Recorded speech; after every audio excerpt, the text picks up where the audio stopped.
You hear the word Nepal and you probably instantly picture Mount Everest, right?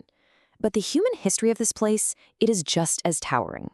Welcome to this explainer where we're going to completely unpack the story of a nation caught in this wild, continuous pendulum swing between fragmented, warring kingdoms and these massive grand unifications. It's a story of survival, absolutely brilliant culture, and immense resilience. Okay, let's dive into this. Here is our agenda for today. First, myths to ancient kings. 2, golden ages and rivalries. 3, the grand unification. 4, isolation and revolution. And finally, 5, the birth of modern Nepal. All right, kicking things off with Section 1, Myths to Ancient Kings. Let's look at how this all started. Now, what's really interesting about this slide is the name itself.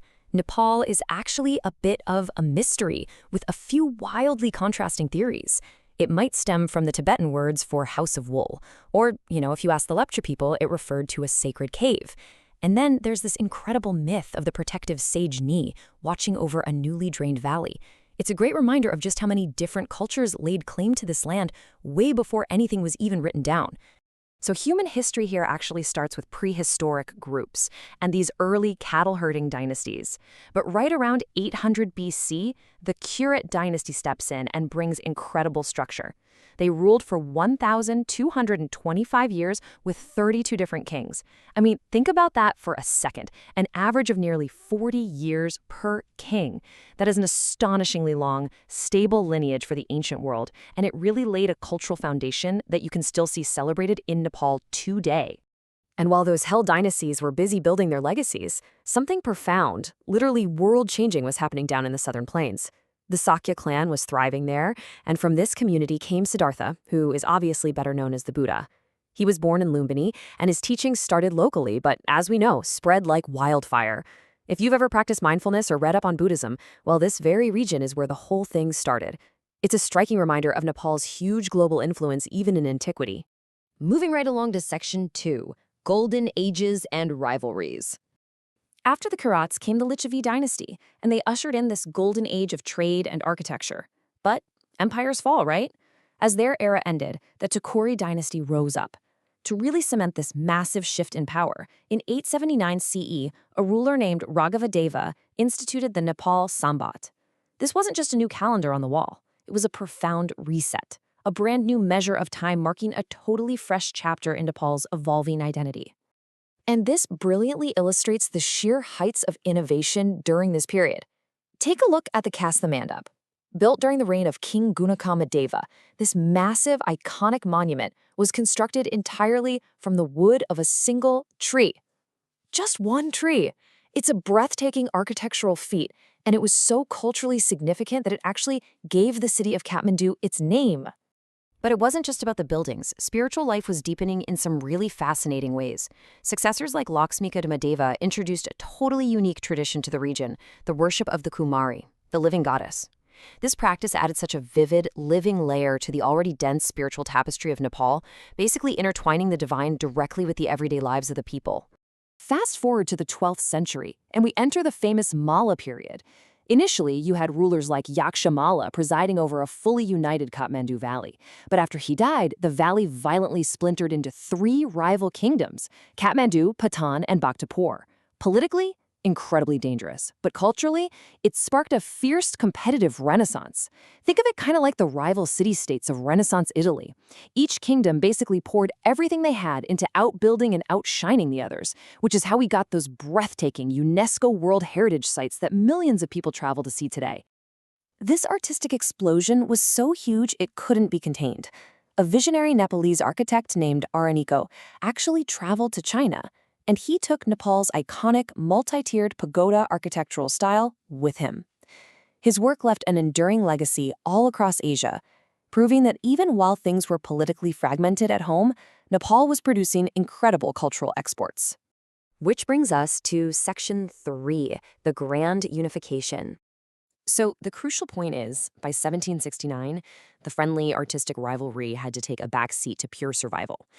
Prithvinarayan Shah, who was this really ambitious ruler from the hill state of Gorkha, looked at these fragmented kingdoms and realized they were easy prey.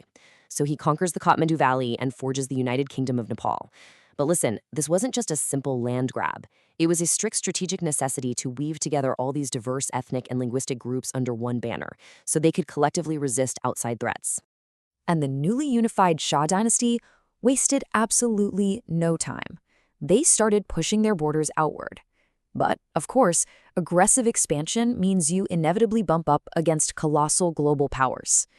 Imagine being wedged right between the massive British East India Company to the south and the formidable Qing dynasty of China to the north.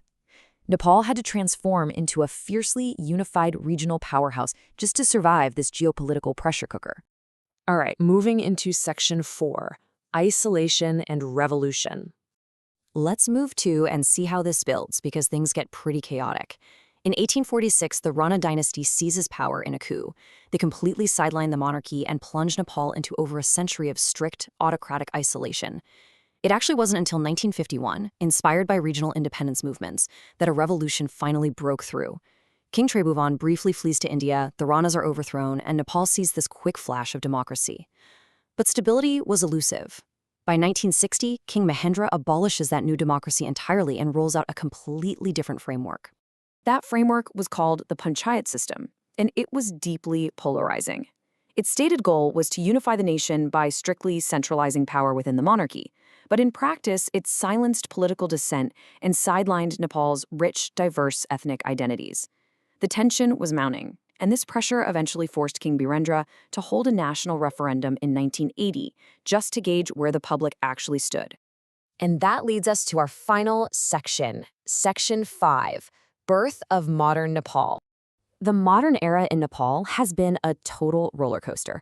Democracy makes a comeback in the 90s, but then gives way to a decade-long Maoist civil war.